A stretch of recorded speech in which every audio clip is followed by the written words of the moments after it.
O apoio Doutor Irrigação, né, que essa é uma empresa que eu construí ela aí há 4 anos atrás. Ela dá cursos de projetos de irrigação. Em setembro a gente vai ter um curso de automação e também um curso separado só de projeto de irrigação na área de localizada e mais um módulo de aspersão. E a Maker também. Jean, ajuda aí o Ricardo. Tá? E a Maker, eu vou mostrar já. Então, o apoio que nós temos aí é da Doutor Irrigação, na verdade sou eu, da empresa, representando a empresa, e a Maker, aí o suporte, por exemplo, o Jean, que está dando suporte para a gente aí, que está na Maker também. E eu vou mostrar o que é cada um. Meu nome é Rogério Silva Souza, a minha formação é técnica em agropecuária, formada em 1999, hoje é um Instituto Federal, na cidade de Uberlândia, e desde então eu venho trabalhando com irrigação, ressalva de 2006 a 2010, fora da área, fora esse período, todo ele é dedicado à irrigação. Então, a experiência que a gente tem, aí a gente fala 18 anos contando com tudo, mas eu fiquei um período aí fora da área, tá? Como eu falei, sou instrutor também de curso, né, de irrigação. Quais são os projetos que a gente trabalha atualmente? O site da irrigação.net, não sei quem conhece, daqui a pouco eu mostro ele para vocês, um site só de entretenimento sobre irrigação. Então, a gente tem um jornalista em Goiânia que escreve matéria e tal, é um portal que você digita www.irrigação.net e acessa o portal. Lá a gente fala 100% sobre irrigação, a Doutor Irrigação e a Maker Distribuidora, tá bom? A Maker Distribuição. E aí eu vou mostrar para vocês aí, falar daqui a pouco sobre. E a minha missão é levar conhecimento de irrigação a todos quanto eu consegui levar, através de presencial, através de cursos e palestras online aí que a gente tem feito nos últimos anos. Tá? Sobre a Maker, é uma atacadista distribuidora de produtos para irrigação. Essa é uma empresa que também que eu faço parte, como cofundador também da Maker Distribuição. Existe a Maker Representação, que pertence ao Adeildo Wagmacher, que é representante comercial, e a Maker Distribuidora é uma empresa fundada por mim e por ele, que é uma atacadista distribuidora, que está sediada aí na cidade de Nova Venécia, no Espírito Santo. No Espírito Santo, nós somos distribuidores da Greenbird, representantes aí da Implebras e da User Electronics, aí, que é rádio comandos para ligar acionadores de bomba, motobomba à distância, via rádio. Então, nós somos parceiros no Espírito Santo da Greenbird, representantes aí da Implebras e da User, e nós somos distribuidores dessa marca aqui dentro do estado. E para fora dela, nós vendemos a marca conexões, multimarca, válvulas da Belmad e vários outros equipamentos. Eu pedi aí para o Jean deixar o link do nosso catálogo disponível, tanto no grupo do WhatsApp, quanto nas conversas aí no bate-papo do Skype, tá? Nós atuamos em todo o Brasil, porque nós temos produtos para atuar em todo o Brasil, saindo direto do Espírito Santo para todo o Brasil, tá? Enviamos materiais para todo o Brasil na Maker Distribuidora. Desliguei o microfone. Quem são os nossos clientes? São empresas, apenas empresas e profissionais autônomos na área de educação. E essa é a capa do nosso catálogo, que você vai poder baixar ele aí no bate-papo aí do WhatsApp ou do Skype, tá? E aí nós vamos começar. É um tema que eu adoro trabalhar, que é o tema de limpeza e manutenção de irrigação, de projetos de irrigação. Nós não vamos falar aqui sobre limpeza para projetos de pico central, porque existem produtos dos quais eu ainda não conheço, por exemplo, onde ele não consegue trabalhar muito bem com aço zincado ou aço galvanizado. Agora, nós vamos falar de maneira geral como manter esses sistemas de irrigação limpos, tá? E aí a gente traz essas duas fotos aí de uma aplicação que a gente fez no campo, de uma aplicação só, e a gente chegou com esse resultado aí, mas essa não é a ideia. Nós vamos mostrar algumas técnicas também. E nós queremos começar falando para vocês o que é melhor, né? Perguntando para vocês o que é melhor, prevenção ou correção. Todos nós sabemos que a prevenção, tanto na nossa saúde quanto no sistema de irrigação, sempre é a melhor maneira, né, de combater aí a sujeira que aparece diariamente nos projetos de irrigação ao serem ligados, tá? E trabalhar na prevenção dos sistemas de irrigação é a ferramenta mais importante para ajudar a manter o sistema de irrigação mais limpo, né, por mais tempo. O que eu irei fazer nesse bate-papo de 1 hora? Talvez vai clarear a mente de alguns e talvez vai criar um problema. Porque quando começa a estudar tratamento de água, tem que estudar processos químicos e físicos, isso dá um nó na cabeça de muita gente. Porque nós estamos falando direto de produtos com tabelas periódicas, né, de composições químicas, de misturas, e o caso nosso aqui não trabalhar diretamente falando de formulações de produtos, mas sim algumas técnicas aplicadas sobre alguns produtos e processos aplicados de forma superficial dentro dessa próxima hora aí, tá? Passou aqui 20 minutos. Então, nós estamos aí, a prevenção é a melhor opção. Nós começamos aí um tema que é importantíssimo. Essa semana mesmo, alguém me mandou uma foto daqui do Espírito Santo. O cliente tem um poço, e esse poço tem muita matéria orgânica e um montão de outras coisas também.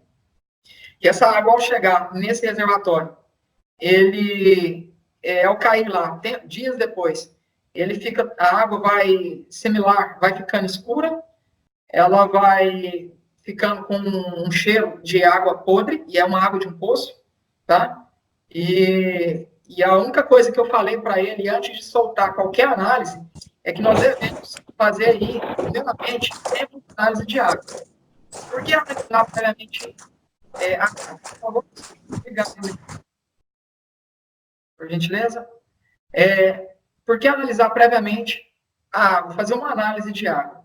Primeiro que eu preciso dela para dados para a elaboração de um projeto de irrigação. Segundo, que esses dados, os dados básicos de uma análise de água, ela pode te ajudar a fazer teste de compatibilidade. Às vezes você tem uma água mais dura, mais rica em cálcio, né? Uma água mais carbonada, né? Então, essa água te ajuda a fazer prováveis fertirrigações e misturas no futuro, quando você tiver que fazer aí uma fertirrigação.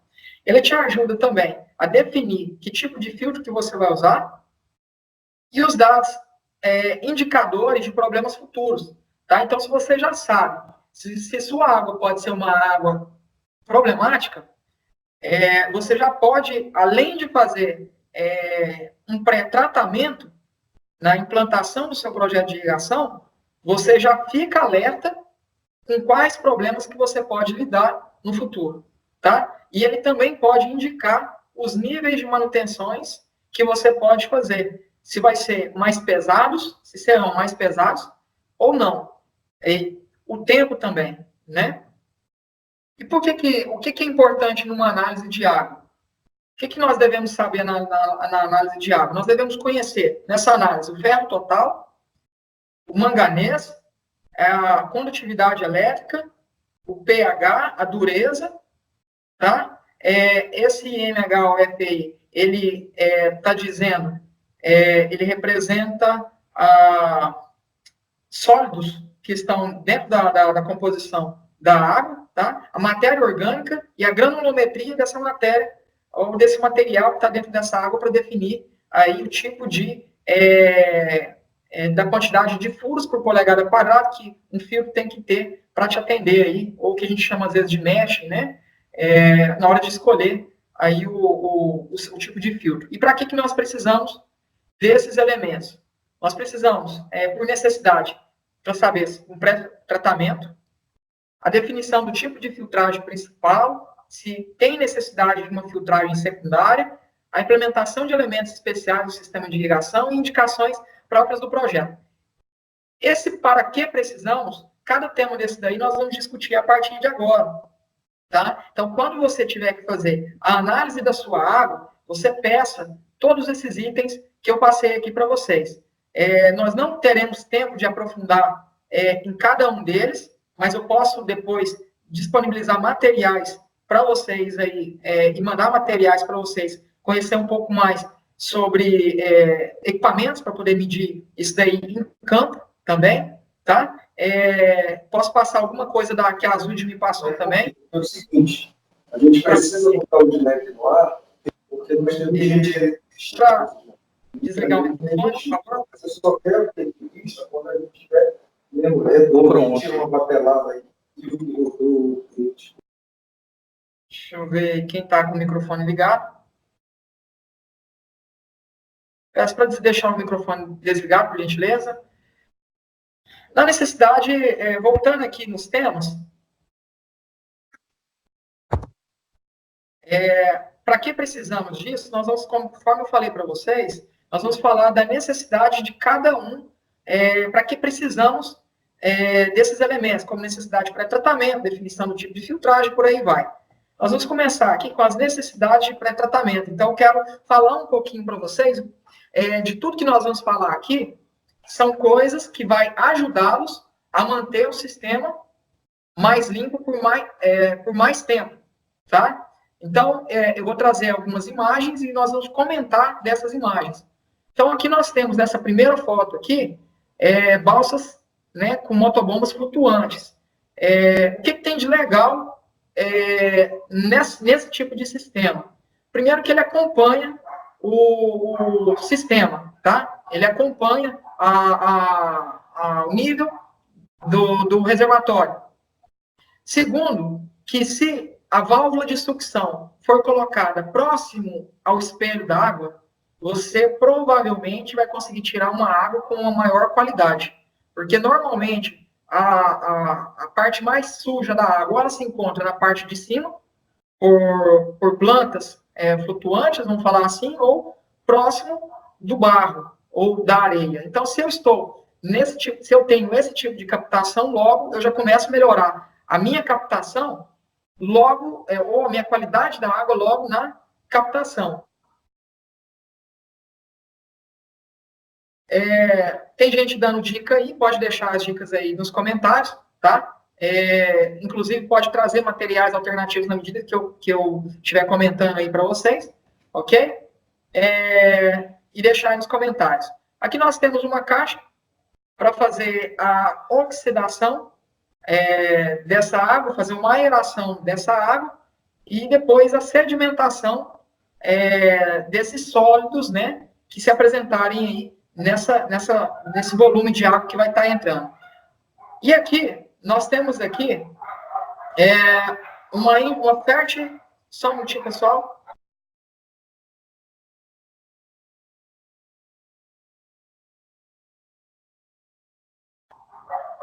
Deixa eu interromper rapidamente aqui, eu já retorno.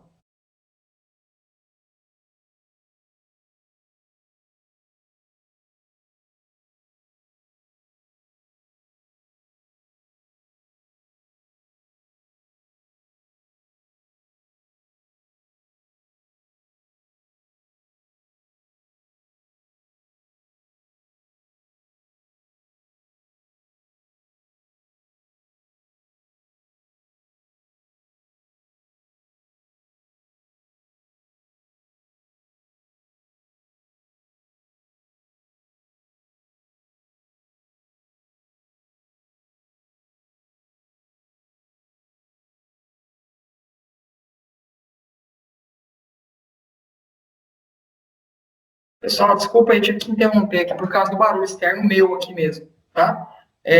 Então, retornando aí, nós temos aqui injeção contínua de químicos, né, que também ajuda a fazer essa limpeza e essa manutenção aí, esse pré-tratamento, ou tratamento com injeção direta e constante, ou de vez em quando, né, automaticamente ou não. E aqui na lateral, essa imagem aqui é de um separador de sólidos. Muitos conhecem como hidrociclone. Então, para quem tem muita areia em poço, essa é uma necessidade de pré-tratamento. Então, vamos lá. Só recapitulando, aqui eu tenho melhorar a condição da captação, onde você está fazendo ela. Isso aqui é uma ação também de um pré-tratamento da sua irrigação. A outra é a injeção contínua de químicos, né? E a outra é a retirada de sólidos como areia, por exemplo, através de um separador de sólido ou hidrociclone. Ok? Então, vamos passar aí para frente.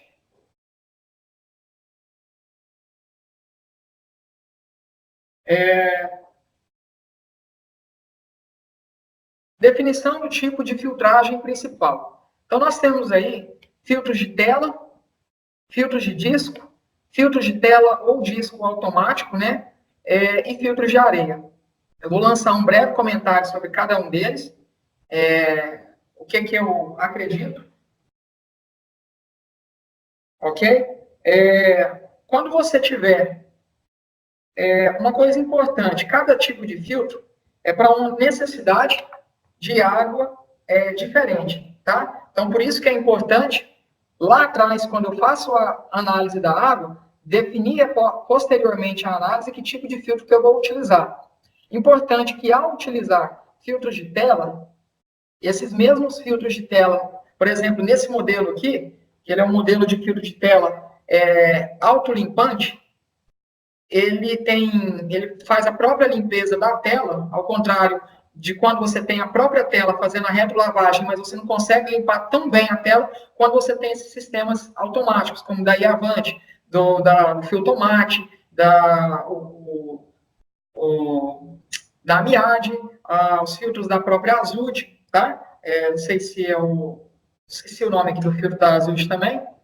É importante que existem diferentes níveis de fazer essa limpeza ou retirada desse material. Nos filtros de tela, então você tem filtro de tela com retrolavagem simples, que ele só vai fazer a inversão do fluxo de água. Isso é encontrado nos filtros automáticos da Hidrosolo e filtros automáticos de tela de algumas empresas, ou quando vocês mesmos montam esses filtros. Quando são filtros de disco, ficar bastante atento que filtros de disco que não abram o disco na retrolavagem, eles não têm limpeza eficiente. Vocês devem optar, se caso for utilizar filtro de disco, por aqueles filtros que são considerados filtros automáticos.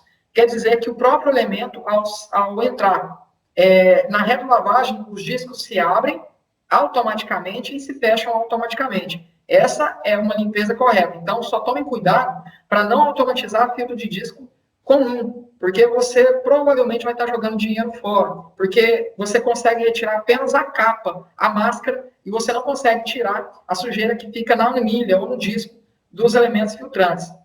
Quando você tem filtro de disco convencional, tudo bem. Filtro de tela convencional, você até consegue tirar a maior parte da sujeira que fica encrostada ali no filtro também. E esses filtros aqui de tela automático, eles têm suporte dentro dos próprios filtros para fazer uma boa ou uma excelente retirada da sujeira dentro da tela também. Tá? Depois que você define, é importante prestar bastante atenção que todos esses tipos de filtro existem manutenções. Uma coisa que você precisa falar para os seus clientes ao comprar, talvez você já fale, eu sempre falo isso, que quando vendemos um sistema de gotejo, ou qualquer tipo de sistema para o meu cliente, esse sistema vai exigir manutenções, e são manutenções constantes. Quando você tem sistemas de irrigação por aspersão, esse tipo de manutenção ele é menor, mas para sistemas de gotejamento é maior. Para quem utiliza filtros de areia, maior ainda. Por quê? De mês em mês você tem que tentar fazer uma mistura nessa areia para acabar com o sistema de formigamento, que é quando essa água entra por areia e vai criando cavidades e orifícios dentro dessa areia, fazendo com que a água percorra um caminho mais fácil, tá? Quando você vai comprar um filtro de areia, ele tem que ser bem dimensionado, ou um filtro de disco, existem todo um dimensionamento. Se você ligar na Azud, se você falar com uma empresa, qualquer outra empresa que você estiver comprando um equipamento, ele tem que ser dimensionado da forma correta pela área de filtração e pela profundidade, principalmente para os filtros de areia. Os filtros de areia, por exemplo, eles requer uma atenção muito maior, porque mensalmente você tem que remexer esse tipo de filtro. Anualmente, segundo o fabricante, trocar essa areia, se não fizer, retirar essa areia, lavar essa areia com produto químico, secar e devolver ela para dentro do filtro de areia e não passar mais do que 2 anos com essa mesma areia. Mas o fabricante recomenda a troca anual dessa areia, tá? Tudo isso são manutenções após que você tem que se preocupar nesse tratamento, nessa definição que a gente fala aí, como manter o sistema mais limpo por mais tempo. Então, nós falamos aí que se o cérebro é o controlador de irrigação, eu diria que sistema de filtragem, aí ele seria talvez aí o nosso rim, não sei, que sem ele também a gente não consegue sobreviver, tá? Então, esse tipo de escolha, o sistema de filtragem adequado, ele é extremamente importante na hora de você definir aí o seu tipo de filtragem. Então, eu vou deixar uma dica para vocês. Vou abrir aqui o bloco de notas. E vou deixar uma dica rápida para vocês aí. Quando é que eu escolho filtro de disco, de tela e filtros de areia?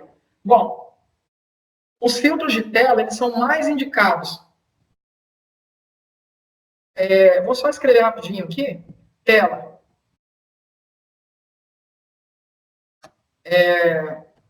Quando você tem areia, ok?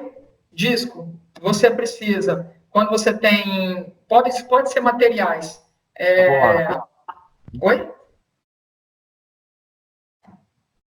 Quando você tem um fio de disco, pode ser material orgânicos e inorgânicos, ele vai conseguir parar alguma coisa, desde que isso já esteja, por exemplo, como alga, por exemplo, algum tipo de alga, ele vai conseguir parar, né? Mas existe alguma coisa, tem o ferro, por exemplo, que nós vamos falar aí mais à frente, que ele dificilmente ele vai conseguir reter esse material. Então, nós falamos aqui inorgânicos, como, por exemplo, sais, coisas que você fez em residuais de teste de irrigação e alguns orgânicos, tá? E o de areia, ele vai conseguir reter as duas coisas. Aí nós vamos lá, vamos passar aqui para cada um. Show. A azude, importante, talvez você não saiba, quando você vai definir um tipo de filtragem, a própria Azude tem essa tabelinha aí, que é bacana, posso disponibilizar ela aí para vocês, que eles falam, assim que você fizer essa análise de água, você pode definir a quantidade de filtros que você vai precisar. Ou seja, quando você está comprando um filtro de 3 polegadas para vazão de 50 metros cúbicos, isso significa que a água está totalmente limpa. Na medida que você tem algum tipo de grau de impureza baseado na sua análise de água, feita por aqui, ó, e ela apresenta, dentro desses resultados, a própria Azude já recomenda a área filtrada, ou o número de filtros de disco ou de tela que você vai utilizar. Gente, é importante vocês saberem. Se você não faz isso, logo depois é aquela hora que você tem dor de cabeça de falar da seguinte forma: toda hora meu filtro suja. Por que toda hora meu filtro suja? Porque ele não foi dimensionado baseado numa boa análise da água e numa boa escolha na área filtrada ou na área calculada que você vai precisar utilizar de acordo com cada tipo de água. O filtro de areia, ele tem um negócio. Ele consegue pegar materiais orgânicos e inorgânicos. Ele consegue pegar, por exemplo, até materiais que são mais finos do que a própria areia dele, como limo, como argila também, tá? Ele consegue filtrar. E uma coisa importante que talvez você não saiba é que o filtro de areia, ele consegue interceptar, tá? Quando o ferro já está oxidado, através tanto do peneiramento, ok? Ele consegue barrar por um sistema, pelo peneiramento, como se fosse realmente trabalha com uma peneira, ou por adesão e coesão, tá? Porque aí ele praticamente, a gente fala adesão, porque ele praticamente gruda, ele se relaciona com aquela areia que está ali e fica ali meio grudadinho naquele grânulo de areia, tá? Então, o filtro de areia ele tem mais eficiência para a maioria das coisas do que referente aos outros filtros. Porém, é importante que você saiba que o filtro de areia não consegue trabalhar ou parar o ferro que ainda não está oxidado totalmente, tá? Então, é importante você saber disso, que esse ferro vai passar por ele e vai continuar indo para a mangueira e vai criar um ambiente propício, pela falta do próprio oxigênio, muitas vezes, da proliferação desse ferro. Mas, em termos de maneiras gerais, os filtros de areia eles tendem a ser melhor do que os outros para esse tipo de aplicação, quando você precisa para aplicação do ferro. Quando você não tem esse tipo de problema, e aí está tranquilo, você vai utilizar os outros filtros. Quando é que eu utilizo o filtro de areia? Ou quando eu uso o filtro de disco? A regrinha básica que eu deixo aqui para vocês é a seguinte: de 0 a 2 ppm na análise que você encontrar de ferro total, tá? Isso aqui seria para ferro total. De 0 a 2 ppm ou miligrama por litro, você pode usar o filtro de disco normal, ou tela, tá bom? Acima de 2 até 4, aí a coisa já fica séria. Pode utilizar, a gente recomendaria aí para você utilizar o filtro de areia. Sempre colocando aí um filtro de segurança, que pode ser de tela ou de disco. Caso tiver algum acidente e essa areia, para a areia não ir para o sistema de irrigação e entupir posteriormente os emissores. Você pode, acima de 4 ppm, ou miligrama por litro, aí a coisa ficou extremamente feia. Eu vou recomendar que você utilize uma aeração, mais filtro de areia, mais segurança, filtro de segurança, tá bom? Então, essa é a regra que a gente fala aí para a escolha desses tipos de filtro. Então, resumindo, nenhum é melhor ou pior do que o outro. Cada um para a sua aplicação, tá? Porque às vezes você quer utilizar só filtro de areia e ela não tem isso, não há essa necessidade, você opta pelo filtro de disco, ok? De acordo com essa regrinha aí. Agora, uma coisa importante, para todas essas, houve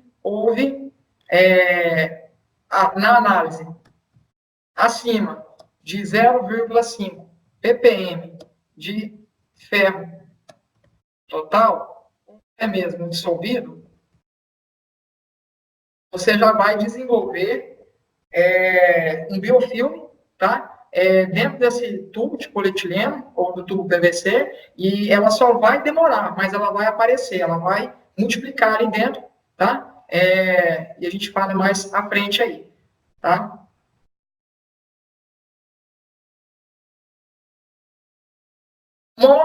Um outro sistema que nós vamos utilizar para manter o nosso sistema de irrigação sempre limpo são alguns componentes que a gente passa a observar dentro do nosso projeto.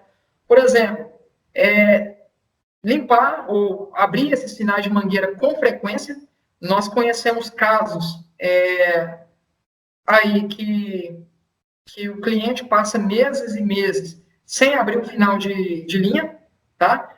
Isso é importante você abrir, porque você tem um acúmulo desse material orgânico e inorgânico acumulando no final dessas mangueiras, que é para onde normalmente vai toda a sujeira, e aí essa sujeira começa a acumular de trás para, vamos falar assim, do final para o começo, e começa a entupir os últimos gotejadores. Então, é importante que você fale para o seu cliente, dá essa manutenção. Você pode fazer uma fichinha ali de manutenções mensais e entregar para o seu cliente. Uma coisa que ajuda, ele uma coisa bastante vendida, até aqui no Espírito Santo mesmo, são as válvulas autolimpantes, que elas são colocadas nos finais das mangueiras, que ela com pressão zero, ela está aberta, na hora que ela pressuriza, ela fecha. Então, ela sempre está tirando aquela água residual, aquele acúmulo no final dela. Também, essas válvulas, elas também precisam, de certa forma, de manutenção, porque, querendo ou não, ela acumula uma borra ali, daqui a pouco ela está dando um vazamento, enfim. Mas ela também precisa, de vez em quando, que alguém vai lá dar uma manutenção nela também, tá? Outra coisa importantíssima no processo para implementar esses elementos, a gente chama até de implementação de elementos especiais no sistema de irrigação. Né? Então, limpar ao final de linha, usar a válvula autolimpante, usar o PID, tá? A gente estava até... aqui tem um senhor aqui colocando a esponja aí dentro da tubulação. Os PIDs, eles têm... A gente, nesse caso, ele está colocando formato quadrado, tá? Mas o formato correto do PID é esse aqui. Em breve nós teremos aí no nosso portfólio também, para fornecer também, tá? Qual que é o formato? Como é que tem que ser esse formato do PID, tá? Ele tem que ter... você vai pegar o diâmetro do tubo, ele tem que ter 1,5 vezes o diâmetro dele. O diâmetro, ele tem que ter 1,5 vezes o diâmetro do tubo, e o comprimento dele, 2 vezes o diâmetro do tubo. Ok? Para que serve isso daí? Ele serve, pessoal, para poder passar nos adutores e nas linhas principais. Tá? Nós recomendamos, normalmente, passar isso é melhor do que passar o produto. Porque, às vezes, você tem um nível de encrustamento de biofilme muito grande e é barato você passar esse tipo de equipamento e você economiza nos produtos químicos fazendo isso daí. Lógico que você tem que estar preparado para poder passar ele, como nesse caso desse senhor que está aí, que desacoplou a flange de uma válvula e colocou a bucha ali. Mas nós vamos mostrar aí, mais para frente, outros elementos também que você pode fazer. E a densidade, ela vai variar, a densidade dessa esponja, a densidade de 33 a 44 de densidade. Se você tiver duas reduções, a redução de 100 para 75, apenas uma numeração para outra de baixo, não duas, tipo, de 100 para 50, não. Mas se for de 125 para 100, 100 para 75, você pode utilizar uma mesma esponja de densidade menor, de 33. Se for apenas uma tubulação, um diâmetro, uma densidade maior, você passa uma vez só, densidade de 44 dessa esponja aí, tá? Outra implementação importante, que eu chamo sempre, a identificação com canivete. Como assim, Rogério? Nós temos sempre que estar orientando os nossos clientes a estar cortando essa mangueira, abrindo, tirando foto e te mandando, para você que é técnico, olhar como é que está essa situação dessa mangueira, para que você possa entrar no período correto com as manutenções preventivas, tá?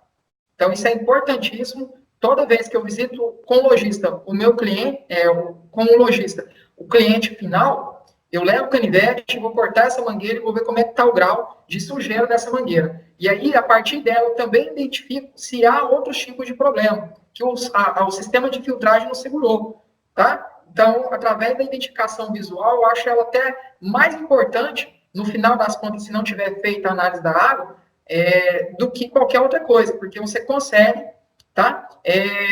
Identificando se é uma matéria orgânica, se é um material inorgânico, e por aí vai, para você tomar as medidas com que tipo de produto químico que você vai combater esse tipo de problema. E testes visuais com pressão. Se você, como projetista, fez a entrega técnica, mediu a pressão do projeto e fez as anotações que precisava fazer de cada lado do seu projeto, você pode voltar nesse mesmo projeto, fazer as mesmas medições com o manômetro e ver se essa pressão caiu. Se ela caiu, você pode ter um grau de sujeira muito grande dentro dos gotejadores que está impedindo, ou na tubulação em PVC, ou na tubulação primária, né, secundária, as laterais, que está fazendo com que essa pressão reduza no final das mangueiras, tá bom? Então, esses daí são implementações que você tem que fazer com você e o seu cliente. Outras indicações que a gente faz para você que é projetista. Primeiro, para você que trabalha com gotejadores enterrados, o uso de ventosa é muito importante, tá? O uso de ventosas são muito importantes nesse tipo de aplicação, porque se você não proteger muito bem quando você está enterrando o seu gotejamento, tende-se a criar uma sucção negativa dentro dos orifícios dos gotejadores e puxar argila, areia para dentro dos emissores. Então, isso já faz parte do projeto, colocar válvulas suficientemente em quantidade e qualidade, tá?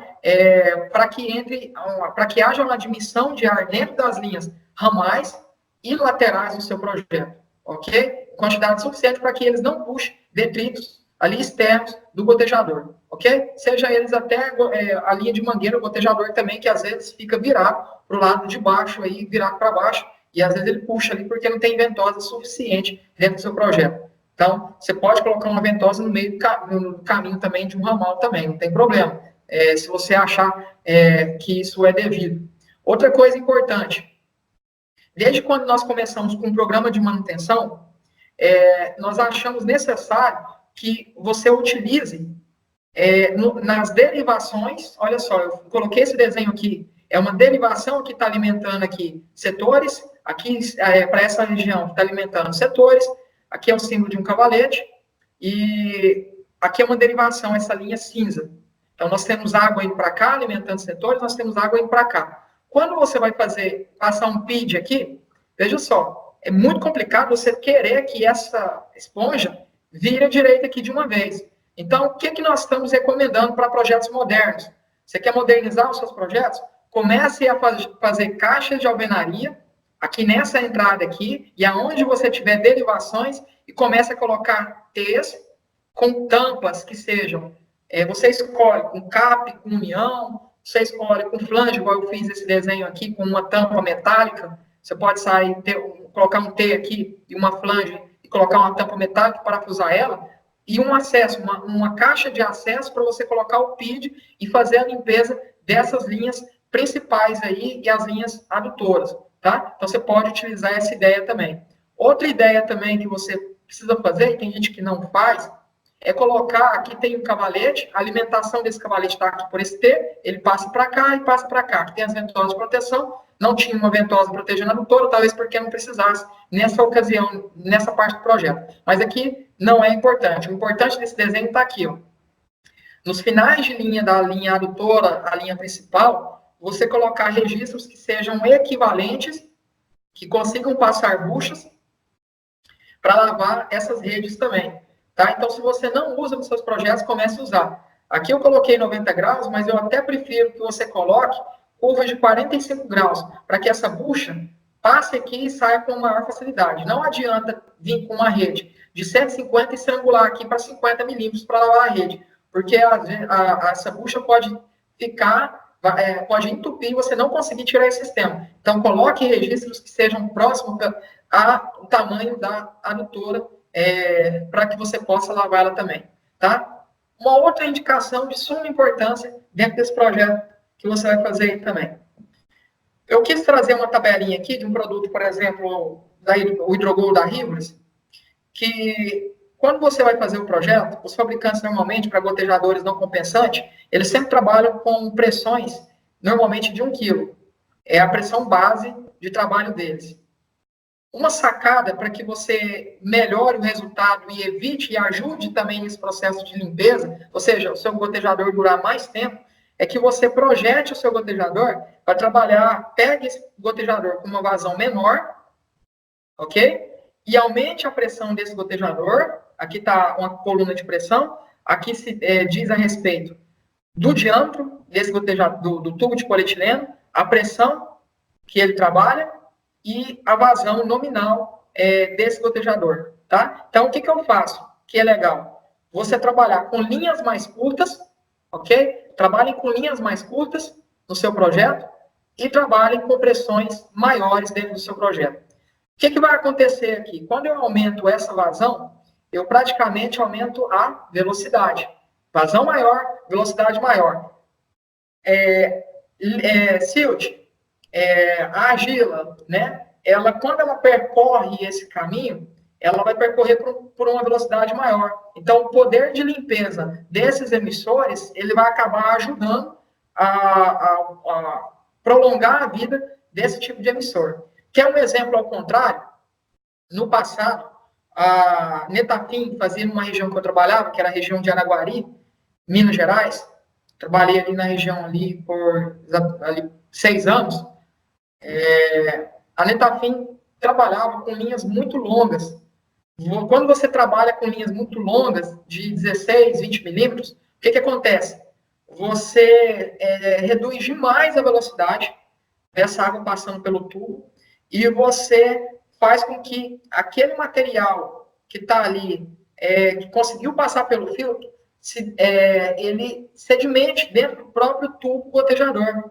E depois, numa turbulência, num fluxo turbulento que tiver dentro do gotejador, ele vai jogar dentro do tubo de polietileno, ele tende a jogar isso para dentro do tubo do emissor e vir a entupir. Então, nesse período que aconteceu esse alongamento dessas linhas, houve muito problema de entupimento, com gotejadores com linhas que iam a 400, 500 metros, que é possível fazer isso com gotejador, principalmente para café, por exemplo, da variedade arábica, onde não tem a necessidade de você colocar carreadores de 150 metros por causa da colheita e tal. A colheita é mecanizada e você não precisa respeitar essa quase que uma lei aí de 150 metros para café, por exemplo, como Conilon. Tá? Então, eu coloquei essa tabela só para dar um exemplo que o ideal que você trabalhe com pressões maiores, aumentando a velocidade dentro do tubo de polietileno, tá? Para que esse material não se decomponha tanto e sedimente tanto dentro do tubo de polietileno aí, tá bom? Então, isso são indicações próprias do projeto, dentro do projeto de irrigação. Manutenções corretivas. Quando usar? Sempre que o nível de sujeira, incrustações foram ameaça ao projeto de irrigação. São corretivas, né? Que nós estamos falando aí, não são preventivas. Qual que é a desvantagem de uma manutenção que está corrigindo o sistema? Você eleva o custo de produção do seu cliente, a mão de obra, normalmente, ela precisa ser especializada, tanto que a gente faz treinamentos aí com os clientes que compram produtos nossos também, seja por telefone, seja por manuais, vídeos, a gente está sempre tentando estar em contato com os clientes que adquirem os nossos produtos, para poder tentar fazer com que eles consigam passar essa especialização para os clientes deles também. Risco de perder os tubos gotejador por aplicações atrasadas, ou seja, quando você acordar, já vai ter entupido, e a gente fala que contra entupimento é só outro gotejador. No desespero, o cliente compra qualquer coisa para limpar. Esse é um grande problema. Qual que é a vantagem da manutenção corretiva se pelo menos, se não tiver entupido, eles preservam e evitam o entupimento precoce ou tardio, ou seja, quando tiver quase entupindo, um produto químico pode entrar lá e conseguir limpar os emissores antes mesmo que entupam, tá? Uma coisa importante que eu falei para vocês é andar com canivete para que a gente possa identificar que tipo de problema que você tem. Então, nós temos aqui 3 problemas aqui que eu consigo identificar. Problemas misturados com argila. Aqui nós temos problema de ferro com argila. Lembrando aí que o ferro ele tem uma carga negativa e a argila uma carga positiva e eles gostam um do outro e eles aglutinam. Como é que eu identifico quando eu tenho as duas coisas dentro do meu projeto? Eu abro o final de linha, coloco uma peneira ali no final de linha. Se tiver grumos, pequenos grumos misturados, tem grande chance de ter mistura de argila com ferro também, tá bom? Aqui nós temos problema de ferro, aqui eu tenho um problema de matéria orgânica criada com esses famosos produtos de matéria orgânica líquida, tá? Os famosos turfa-gel, que estava entupindo esse caso aqui, com o caso que eu acompanhei na limpeza desse produto. Aqui eu tenho um caso onde a parede está com um nível de sujeira muito aglutinada, tá? Produto químico aqui às vezes sai caro, e aí eu vou falar uma coisa para vocês que eu falo sempre. Se o grau de infestação, de colonização das bactérias for muito alto, eu vou falar uma coisa para você que às vezes o cliente, o produtor rural, ele quer bater na gente, mas é melhor pegar uma pequena esponja e passar linha por linha, tirar essa parede que está aí talvez há 3, 4 anos, dar uma pré-limpeza com essa esponjinha e depois vem com o produto químico e acaba de fazer o acerto, tá? Isso não é feio falar, porque senão o processo de aplicação química começa a ficar caro demais. Então, a gente recomenda que você passe uma esponja caso o grau de infestação ou um grau de colonização dessas bactérias seja muito alto, tá? Então, a gente recomenda isso daí. Então, aqui, por exemplo, é um grau mais leve, tá? Que a gente consegue combater com um produto químico. Esse daqui também. Esse aqui, eu diria, para passar essa esponja. Esse aqui, eu diria, para passar essa esponja, porque aqui ele já até enxagou. Esse daqui, antes de mostrar para a gente. Isso daqui é tipo de matéria orgânica, significa que há alguma coisa errada no seu sistema de filtragem, tá? Então, a primeira coisa, identifica a causa antes de sair vendendo um produto químico para o seu cliente. Peça para o seu cliente cortar a mangueira, tirar a foto e mandar para você, tá bom? Sempre. Não venda produto por vender. Quem vende produto por vender está fadado a fechar a empresa. Você tem que identificar a causa, tratar a solução com um remédio correto, tá bom? Qual tipo de produto usar? Existem pelo menos uma dezena de produtos a ser utilizados no mercado. Hoje nós vamos falar produtos que combatem ferrobactéria, tá? Nós chamamos de ferro porque é uma bactéria que coloniza também aí por onde ela passa. Nós vamos falar do produto que combate aí as algas e a matéria orgânica, tá bom? E existem dezenas de tipos de produto no mercado. O grande problema dos produtos que tem no mercado, que não vem dando certo, pessoal, guarda o que eu estou falando para vocês. É o modelo de aplicação do produto. Muitos produtos no mercado, eles funcionam. O problema é que não se aplicam direito, tá? Não se aplicam direito. Aí nós vamos começar a trazer um problema, que esse é o principal problema hoje no Brasil. Talvez o segundo, talvez seria aí problema com argila, e o terceiro, águas mais duras, né? Águas com bastante sal, né? Como é nas algumas regiões do Nordeste. E para esse tipo de problema, nós temos aqueles tratamentos, pré-tratamentos que eu falei lá atrás, que são tratamentos preventivos, de acordo com a análise da água e com aquelas dicas que eu te passei. E o tratamento químico, ele praticamente, com ferro acima de 0,5 ppm, ele passa a ter que ser constante. Constante no seguinte sentido: você sempre vai ter que usar um produto químico para combater, seja com 3 meses, seja uma vez por ano. Porque essas bactérias vão colonizar, tá? E elas vão, posteriormente, vir a entupir o sistema de gotejamento. E o tipo de produto químico que combate isso pode ser produtos ácidos, produtos base, desinfetantes, biocidas e agentes oxidantes.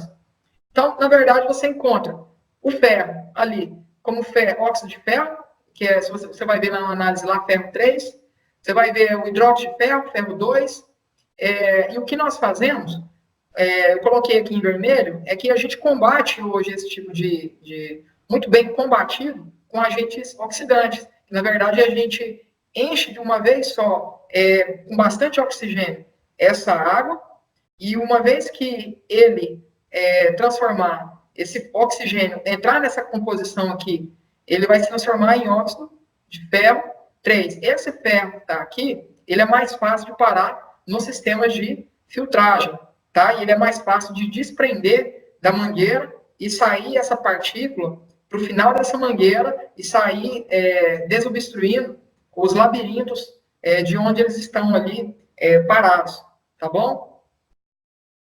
Que tipo de produto usar? Então, eu vou dar 2 exemplos de produtos aqui só para vocês verem que os produtos até costumam funcionar. O problema é a forma que você utiliza os produtos. Então, para combater ferro, algas, matéria orgânica, por exemplo, se você utilizar cloro, que é um produto talvez o mais barato do mercado, o cloro ele tem um grande problema. Ele não é estabilizado. Ele altera o pH básico da água. Ele tem contaminante, né, que é a soda cáustica, que serve como agente dispersante. Ele volatiliza muito rápido. Então, você tem aí, por exemplo, um Akiboa que vem com 7%, por exemplo, de concentração, que às vezes com 6 meses, que você deixar ele na prateleira, ele já se perdeu. Tá? E ele transporta muita água. Por quê? Porque tem 7%, vamos falar assim, dentro dessa concentração dele, vai achar com 7, 10, 12%, e está carregando muita água, muito volume. Ele é barato, mas tem muita água, né? E aí, pessoal, depois diante dessa quantidade de coisas que a gente está falando aí, deixa eu só dar uma olhadinha aqui, se eu não deixei nada, e vocês podem depois solicitar aí para a gente o material. A gente traz uma novidade no mercado, para alguns e para outros já estão aplicando, tendo resultado, que é o produto que a gente está trabalhando, que é o WS17. Ele é um produto que não altera o pH, ele é altamente reativo, não deixa residual nenhum para nenhum tipo de muda. Acabei de plantar um café, não tem problema. A molécula dele não é ativa. Você pode, quer dizer, que na hora que você jogar isso no terreno, ele já vai, por se tratar de uma partícula mais nova, ele já vai se dissolver ali, não vai criar mal para nada, tá? Com concentração de 50%. Outros benefícios desse produto que a gente trabalha: uma velocidade de reação rápida, ambientalmente seguro. Só para vocês terem ideia, o nosso produto ele é utilizado em alguns tipos por exemplo, criação de camarão, para elevar rapidamente o oxigênio. Então, só para vocês terem ideia, que o produto nosso, ele eleva o oxigênio muito rápido para você transformar o ferro lá no ferro 3, que a gente veio falando agora há pouco para vocês. Tá?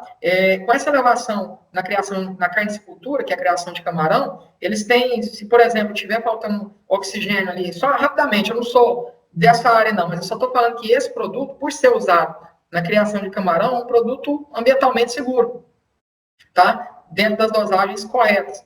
Então, ela é favorável para o meio ambiente, não contamina o solo, prejudica o aquífero, tá? É um produto biodegradável. Só vou ler essa. Como ele é um produto extremamente corrosivo, ele não pode ser utilizado em tanques feitos aí por aço e nem cimento, amianto, tá bom? E ele não é eficaz para liberar lugares onde você tem o prendimento, ou falar aglutinação da argila com ferro. Onde aglutinua, ele não combate.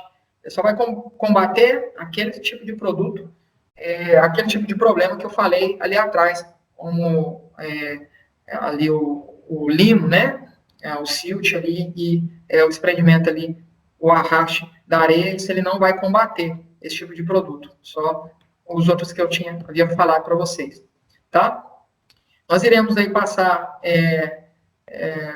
PDF, né? Criado por nós, posteriormente, porém, para os clientes, né, que tiverem adquiridos aí o produto WS. Existe 2 tipos de aplicação. Isso aí vale para qualquer tipo de produto, que foi aquilo que eu falei para vocês. Injeção contínua, com baixa dosagem. Isso aí é casos graves e extremos. O custo dele sai muito alto, e injeções seletivas são aquelas que você detecta através do visual, o canivete, cortar e olhar, e aí você define o tipo de aplicação que você vai fazer pela dosagem. Como aplicar o produto? Aí, a partir de aqui, pessoal, nosso tempo, praticamente, nós passamos aí 11 minutos, tá? Como aplicar o produto? Aqui nós vamos falar para vocês que nós temos um treinamento especial para quem adquire o produto, para que vocês possam trabalhar esse tipo de questão. Hoje o que a gente mais vê são os produtores comprando diversos tipos de produto, e esses produtos não vêm funcionando, por falta da dosagem adequada, por falta do tratamento e da técnica adequada.